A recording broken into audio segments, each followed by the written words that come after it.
The Death of Halpin Frayser by Ambrose Bierce. Part 1. For by death is wrought greater change than hath been shown, whereas in general the spirit that removed cometh back upon occasion, and is sometimes seen of those in flesh, appearing in the form of the body it bore. Yet it hath happened that the veritable body without the spirit hath walked. And it is attested of those encountering who have lived to speak thereon, that a lish so raised up hath no natural affection, nor remembrance thereof, but only hate. Also it is known that some spirits which in life were benign become by death evil altogether. Hali. One dark night in midsummer, a man waking from a dreamless sleep in the forest lifted his head from the earth, and staring a few moments into the blackness, said, "Catherine Leroux." He said nothing more. No reason was known to him why he should have said so much. The man was Halpin Frayser. He lived in St. Helena, but where he lives now is uncertain, for he is dead. One who practices sleeping in the woods with nothing under him but the dry leaves and the damp earth, and nothing over him but the branches from which the leaves have fallen and the sky from which the earth has fallen, cannot hope for great longevity, and Frayser had already attained the age of 32. There are persons in this world, millions of persons, and far and away the best persons who regard that as a very advanced age. They are the children. To those who view the voyage of life from the port of departure, the bark that has accomplished any considerable distance appears already in close approach to the farther shore. However, it is not certain that Halpin Frayser came to his death by exposure. He had been all day in the hills west of the Napa Valley, looking for doves and such small game as was in season. Late in the afternoon it had come on to be cloudy, and he had lost his bearings, and although he had only to go always downhill, everywhere the way to safety when one is lost, the absence of trails had so impeded him that he was overtaken by night while still in the forest. Unable in the darkness to penetrate the thickets of manzanita and other undergrowth, utterly bewildered and overcome with fatigue, he had lain down near the root of a large madroño and fallen into a dreamless sleep. It was hours later, in the very middle of the night, that one of God's mysterious messengers, gliding ahead of the incalculable host of his companions, sweeping westward with the dawn line, pronounced the awakening word in the ear of the sleeper, who sat upright and spoke, he knew not why, a name he knew not whose. Halpin Frayser was not much of a philosopher, nor a scientist. The circumstance that, waking from a deep sleep at night in the midst of a forest, he had spoken aloud a name that he had not in memory and hardly had in mind did not arouse an enlightened curiosity to investigate the phenomenon.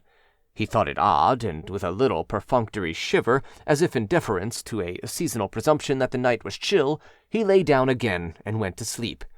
But his sleep was no longer dreamless. He thought he was walking along a dusty road that showed white in the gathering darkness of a summer night. Whence and whither it led, and why he travelled it, he did not know, though all seemed simple and natural, as is the way in dreams. For in the land beyond the bed surprises cease from troubling, and the judgment is at rest.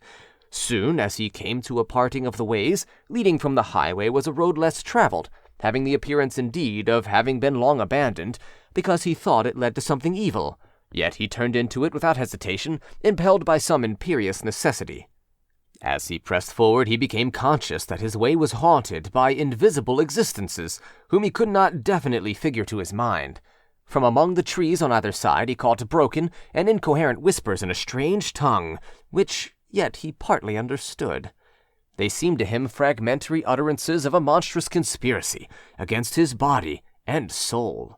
It was now long after nightfall, yet the interminable forest through which he journeyed was lit with a wan glimmer having no point of diffusion, for in its mysterious illumination nothing cast a shadow. A shallow pool in the guttered depression of an old wheel rut, as from a recent rain, met his eye with a crimson gleam. He stooped and plunged his hand into it. It stained his fingers. It was blood. Blood, he then observed, was about him everywhere. The weeds growing rankly by the roadside showed in it blots and splashes on their big broad leaves. Patches of a dry dust between the wheelways were pitted and spattered as with a red rain. Defiling the trunks of the trees were broad immaculations of crimson, and blood dripped like dew from their foliage. All this he observed with a terror which seemed not incompatible with the fulfillment of a natural expectation. It seemed to him that it was all in expiation of some crime, which, though conscious of his guilt, he could not rightly remember. To the menaces and mysteries of his surroundings, the consciousness was an added horror. Vainly he sought by tracing life backward in memory to reproduce the moment of his sin. Scenes and incidents came crowding tumultuously into his mind, one picture effacing another or commingling with it in confusion and obscurity, but nowhere could he catch a glimpse of what he sought. The failure augmented his terror. He felt as one who has murdered in the dark, not knowing whom nor why.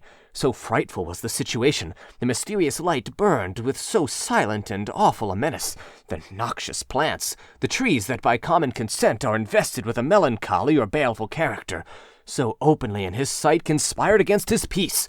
From overhead and all about came so audible and startling whispers, and the sighs of creatures so obviously not of earth, that he could endure it no longer, and with a great effort to break some malign spell that bound his faculties to silence and inaction, he shouted with the full strength of his lungs. His voice, broken it seemed, into an infinite multitude of unfamiliar sounds, went babbling and stammering away into the distant reaches of the forest, died into silence, and all was as before. But he had made a beginning at resistance, and was encouraged. He said, "I will not submit unheard. There may be powers that are not malignant traveling this accursed road. I shall leave them a record and an appeal. I shall relate my wrongs, the persecutions that I endure. I, a helpless mortal, a penitent, an unoffending poet." Halpin Frayser was a poet only as he was a penitent in his dreams. Taking from his clothing a small red leather pocketbook, one half of which was leaved for memoranda, he discovered that he was without a pencil. He broke a twig from a bush, dipped it into a pool of blood, and wrote rapidly.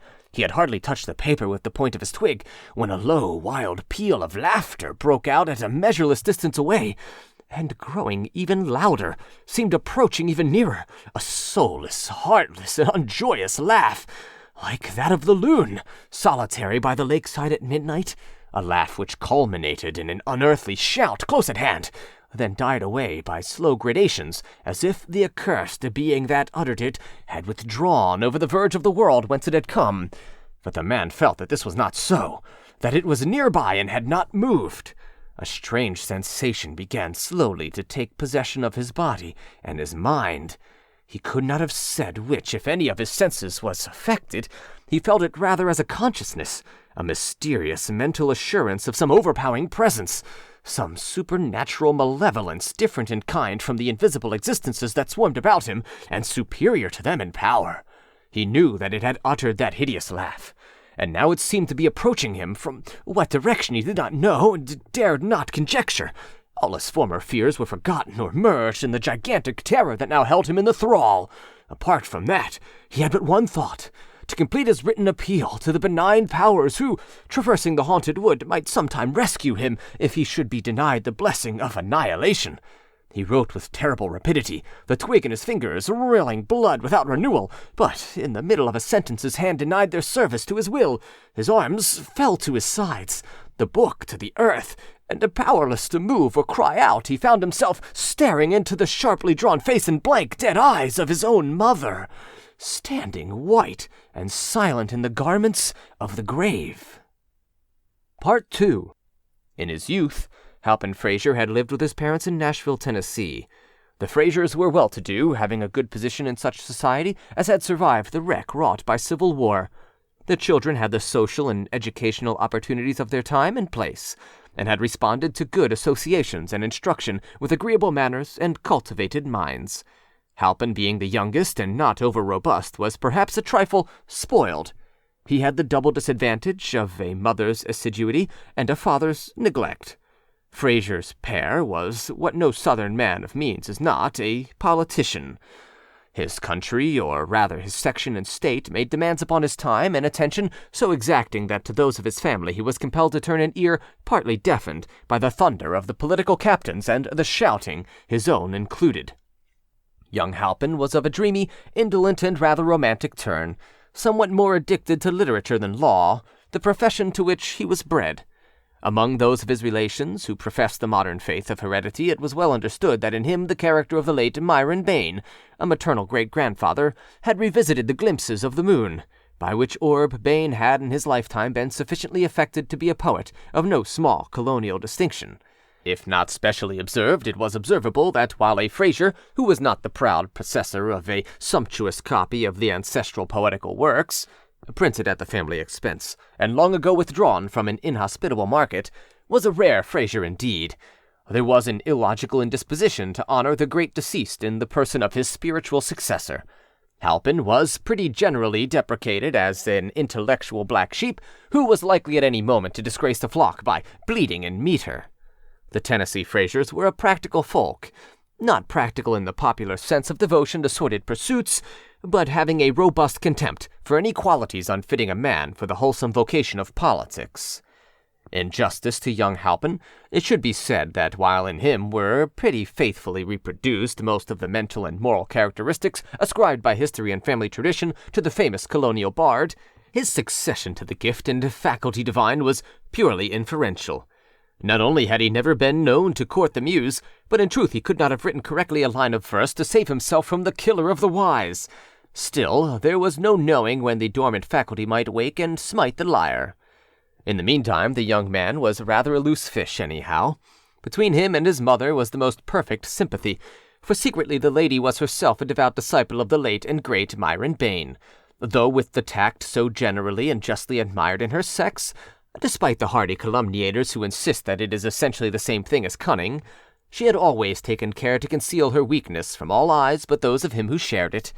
Their common guilt in respect of that was an added tie between them. If in Halpin's youth his mother had spoiled him, he had assuredly done his part toward being spoiled.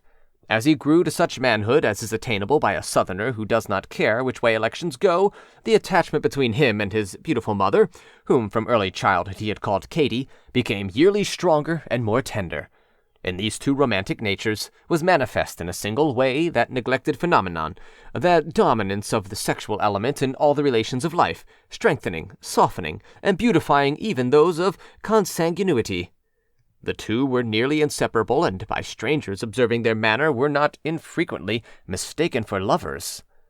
Entering his mother's boudoir one day, Halpin Frayser kissed her upon the forehead, toyed for a moment with a lock of her dark hair which had escaped from its confining pins, and said with an obvious effort at calmness, "Would you greatly mind, Katy, if I were called away to California for a few weeks?" It was hardly needful for Katy to answer with her lips a question to which her telltale cheeks had made instant reply. Evidently she would greatly mind, and the tears, too, sprang into her large brown eyes as corroborative testimony. "Ah, my son," she said, looking up into his face with infinite tenderness, "I should have known that this was coming. Did I not lie awake a half of the night weeping because, during the other half, Grandfather Bayne had come to me in a dream, and standing by his portrait, young, too, and handsome as that, pointed to yours on the same wall, and when I looked it seemed that I could not see the features. You had been painted with a face-cloth, such as we put upon the dead. Your father has laughed at me, but you and I, dear, know that such things are not for nothing. And I saw below the edge of the cloth the marks of hands on your throat. Forgive me, but we have not been used to keep such things from each other. Perhaps you have another interpretation. Perhaps it does not mean that you will go to California, or maybe you will take me with you." It must be confessed that this ingenious interpretation of the dream in the light of newly discovered evidence did not wholly commend itself to the son's more logical mind. He had, for the moment at least, a conviction that it foreshadowed a more simple and immediate, if less tragic, disaster than a visit to the Pacific coast. It was Halpin Frayser's impression that he was to be garroted on his native heath. "Are there not medicinal springs in California?" Mrs. Frayser resumed before he had time to give her the true reading of the dream. "Places where one recovers from rheumatism and neuralgia. Look, my fingers feel so stiff, and I am almost sure that they have been giving me great pain while I slept." She held out her hands for his inspection. What diagnosis of her case the young man may have thought it best to conceal with a smile the historian is unable to state, but for himself he feels bound to say that the fingers, looking less stiff and showing fewer evidences of even insensible pain, have seldom been submitted for medical inspection by even the fairest patient desiring a prescription of unfamiliar scenes. The outcome of it was that of these two odd persons having equally odd notions of duty, the one went to California, as the interest of his client required, and the other remained at home in compliance with a wish that her husband was scarcely conscious of entertaining. While in San Francisco, Halpin Frayser was walking one dark night alone the waterfront of the city when, with a suddenness that surprised and disconcerted him, he became a sailor. He was, in fact, shanghaied aboard a gallant ship, and sailed for a far country. Nor did his misfortunes end with the voyage, for the ship was cast ashore on an island of the South Pacific, and it was 6 years afterwards when the survivors were taken off by a venturesome trading schooner and brought back to San Francisco. Though poor in purse, Frayser was no less proud in spirit than he had been in the years that seemed ages and ages ago. He would accept no assistance from strangers, and it was while living with a fellow survivor near the town of St. Helena, awaiting news and remittances from home, that he had gone gunning and dreaming.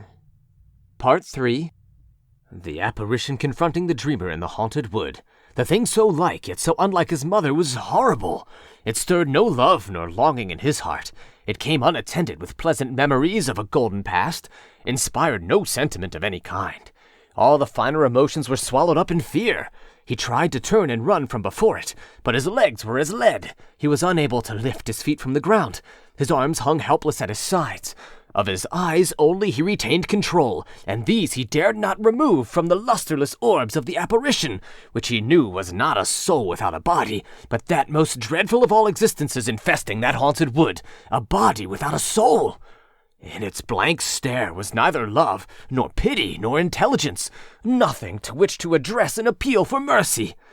An appeal will not lie, he thought, with an absurd reversion to the professional slang, making the situation more horrible, as the fire of a cigar might light up a tomb. For a time which seemed so long that the world grew gray with age and sin, and the haunted forest, having fulfilled its purpose in this monstrous culmination of its terrors, vanished out of his consciousness with all its sights and sounds.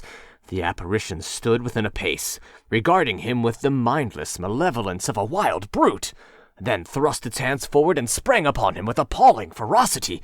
The act released his physical energies without unfettering his will. His mind was still spellbound, but his powerful body and agile limbs, endowed with a blind, insensate life of their own, resisted stoutly and well.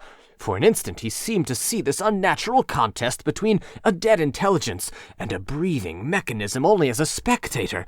Such fancies are in dreams. Then he regained his identity almost as if by a leap forward into his body, and the straining automaton had a directing will as alert and fierce as that of its hideous antagonist. But what mortal can cope with a creature of his dream? The imagination creating the enemy is already vanquished. The combat's result is the combat's cause. Despite his struggles, despite his strength and activity which seemed wasted in a void, he felt the cold fingers close upon his throat. Borne backward to the earth, he saw above him the dead and drawn face within a hand's breadth of his own, and then all was black. A sound as of the beating of distant drums, a murmur of swarming voices, a sharp, far cry signing all to silence, and Halpin Frayser dreamed that he was dead. Part 4. A warm, clear night had been followed by a morning of drenching fog.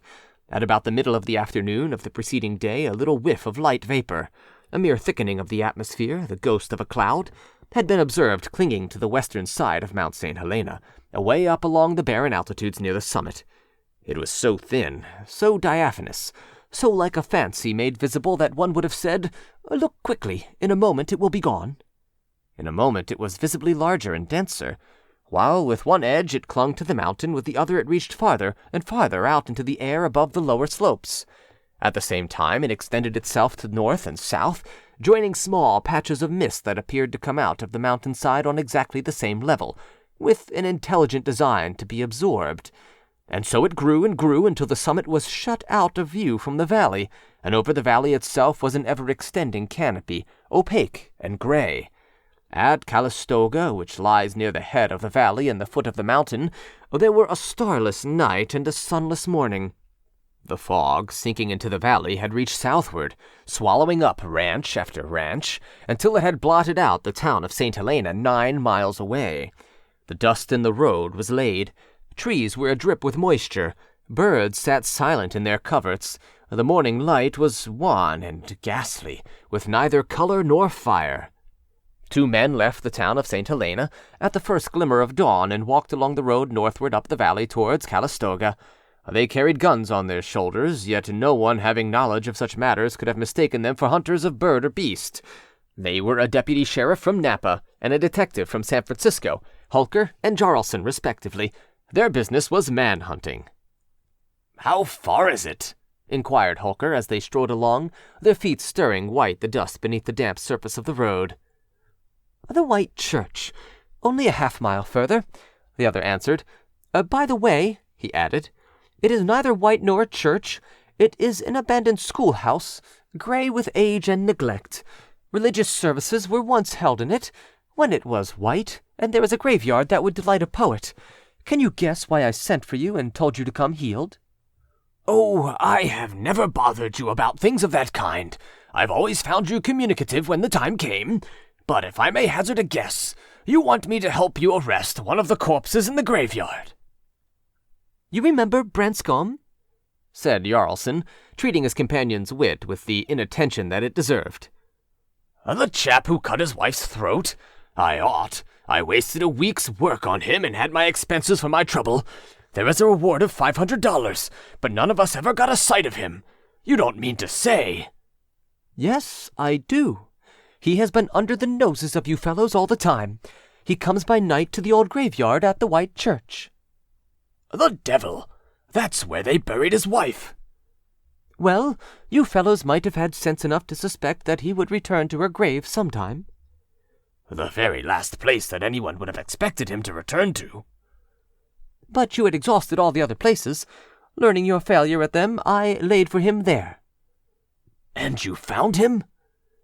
"Damn it, he found me. The rascal got the drop on me, regularly held me up and made me travel. It's God's mercy that he didn't go through me. Oh, he's a good one, and I fancy the half of that reward is enough for me, if you're needy." Holker laughed good-humoredly and explained that his creditors were never more importunate. "I wanted merely to show you the ground and arrange a plan with you," the detective explained. "I thought it was as well for us to be healed, even in daylight." "The man must be insane," said the deputy sheriff. "The reward is for his capture and conviction. If he's mad, he won't be convicted." Mr. Holker was so profoundly affected by that possible failure of justice that he involuntarily stopped in the middle of the road, then resumed his walk with abated zeal. "Well, he looks it," assented Jarlson. "I'm bound to admit that a more unshaven, unshorn, unkempt, and uneverything wretch I never saw outside the ancient and honorable order of tramps. But I've gone in for him, and I can't make up my mind to let go. There's glory in it for us, anyhow. Not another soul knows that he is this side of the Mountains of the Moon." "All right," Holker said. "We will go and view the ground." And he added, in the words of a once favorite inscription for tombstones, "Where you must shortly lie.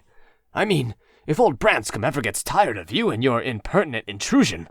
By the way, I heard the other day that Branscombe was not his real name." "What is it?" "I can't recall. I had lost all interest in the wretch, and it did not fix itself in my memory. Something like Pardee.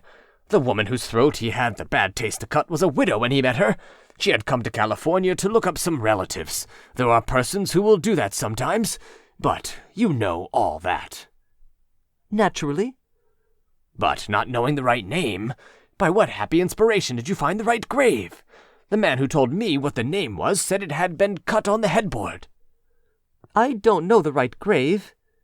Jarlson was apparently a trifle reluctant to admit his ignorance of so important a point of his plan. "I have been watching about the place generally. A part of our work this morning will be to identify that grave. Here is the White Church."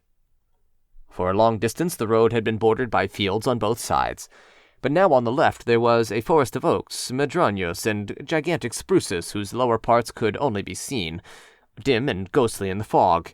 The undergrowth was in places thick, but nowhere impenetrable.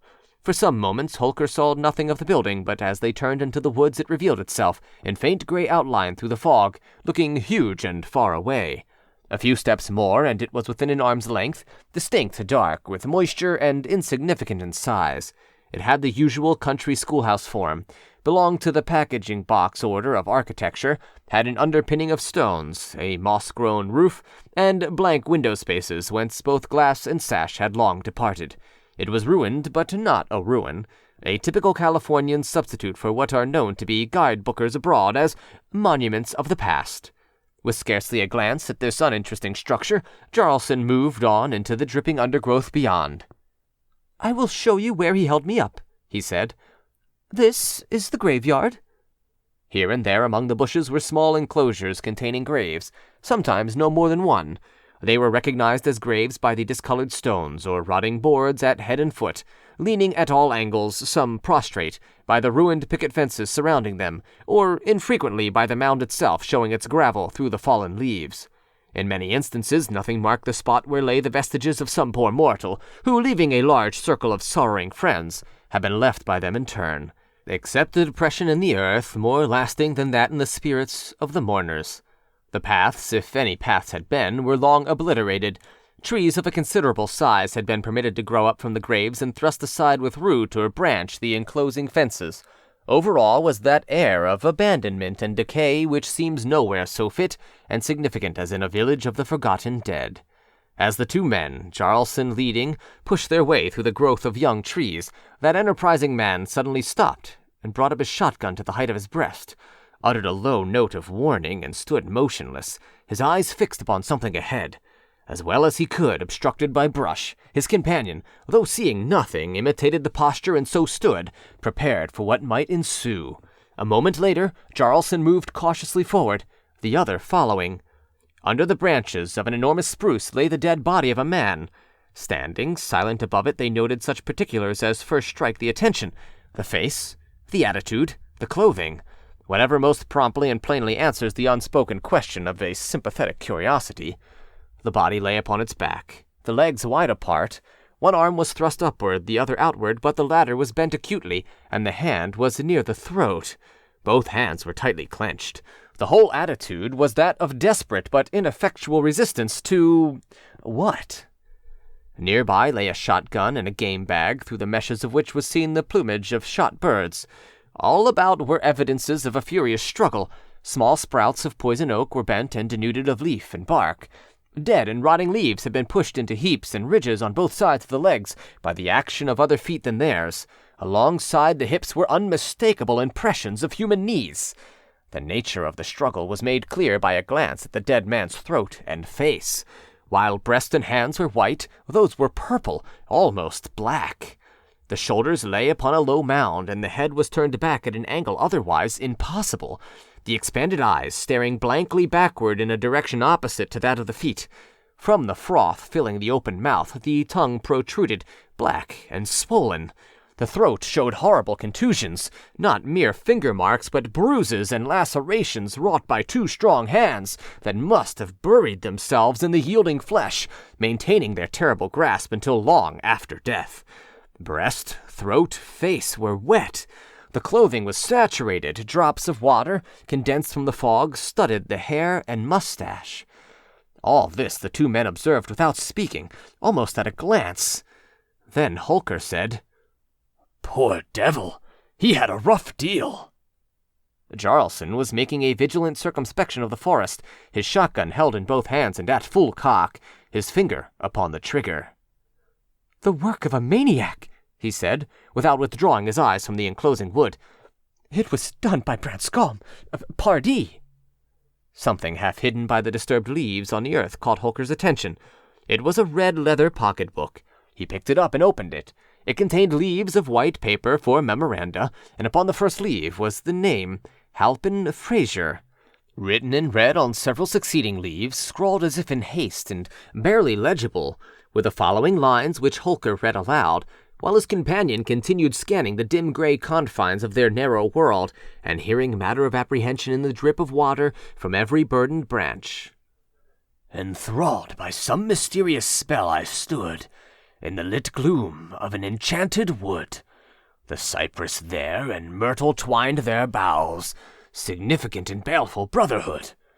The brooding willow whispered to the yew beneath the deadly nightshade, and the rue, with immortelles self-woven into strange funereal shapes and horrid nettles grew.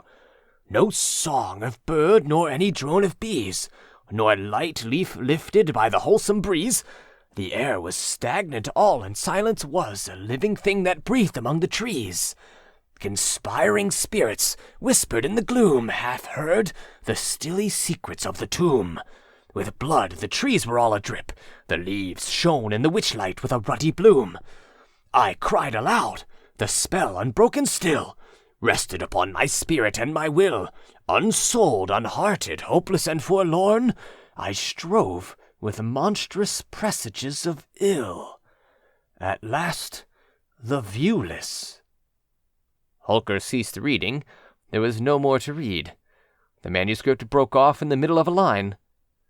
"That sounds like Bane," said Jarlson, who was something of a scholar in his way. He had abated his vigilance and stood looking down at the body. "Who's Bane?" Holker asked, rather incuriously. "Myron Bane, a chap who flourished in the early years of the nation, more than a century ago. Wrote mighty dismal stuff. I have his collected works. That poem is not among them, but it must have been omitted by mistake." "It is cold," said Holker. "Let us leave here. We must have up the coroner from Napa." Jarlson said nothing, but made a movement in compliance. Passing the end of the slight elevation of earth upon which the dead man's head and shoulders lay, his foot struck some hard substance under the rotting forest leaves, and he took the trouble to kick it into view. It was a fallen headboard, and painted on it were the hardly decipherable words, "Catherine Larue." "Larue! Larue!" exclaimed Holker, with sudden animation. "Why, that is the real name of Branscombe, not Pardee! And bless my soul, how it all comes to me! The murdered woman's name had been Frayser!" "There is some rascally mystery here," said Detective Jarlson. "I hate anything of that kind." There came to them out of the fog, seemingly from a great distance, the sound of a laugh, a low, deliberate, soulless laugh, which had no more of joy than that of a hyena night prowling in the desert, a laugh that rose by slow gradation, louder and louder, clearer, more distinct and terrible, until it seemed barely outside the narrow circle of their vision, a laugh so unnatural, so unhuman, so devilish, that it filled those hardy man-hunters with a sense of dread unspeakable. They did not move their weapons, nor think of them. The menace of that horrible sound was not of the kind to be met with arms. As it had grown out of silence, so it died away. From a culminating shout which had seemed almost in their ears, it drew itself away into the distance, until its failing notes, joyless and mechanical to the last, sank to silence at a measureless remove. End of the Death of Halpin Frayser. Recording by John Van Stan, Savannah, Georgia.